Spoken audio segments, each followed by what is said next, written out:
Springfield residents say they're tired of waiting for the city to demolish abandoned homes in their neighborhood. Tonight, the director of Public Works says they're on schedule to get rid of about 100 properties.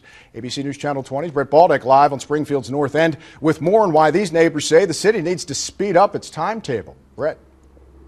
Vince, the problem with old buildings here is clear here along North Grand Avenue. You can see there is one abandoned building behind me that's boarded up. Just a few steps down, another boarded up building that actually once caught fire. And just a few steps across the street, you can see there is Lanphier High School. A residents say the location of that high school to these old buildings is what makes them so dangerous. Use for is just taking up space. Old and abandoned buildings continue to plague neighborhoods across the capital city. This boarded up home on North Grand Avenue is right across from Lanphier High School, which raises concern among local residents. There's a lot of broken glass and stuff that kids can get hurt on, and there's a lot of kids that walk back and forth from school. Byron Cole and Alan Pritchard have lived along North Grand Avenue for years. They say the abandoned home caught fire a year and a half ago and has been sitting empty ever since. Springfield Public Works crews plan to demolish the property within the next week, but Pritchard says the neighborhood is tired of the delay. I'd say they waited too long.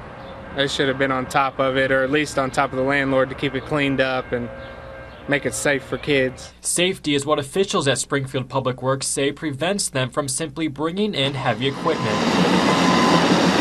to knock an old building down. A lot of times there's issues with asbestos abatement, those kind of things, so it has to be abated, it has to be made safe before we take it down. Even before that process, Public Works officials must get control of an old property through a court order. Since last October, the city of Springfield has demolished about 65 homes, leaving behind nothing but a footprint of what used to be. Best case scenario, if we have 2 or 3 lots together, we would like to build new homes on those lots and redevelop those neighborhoods.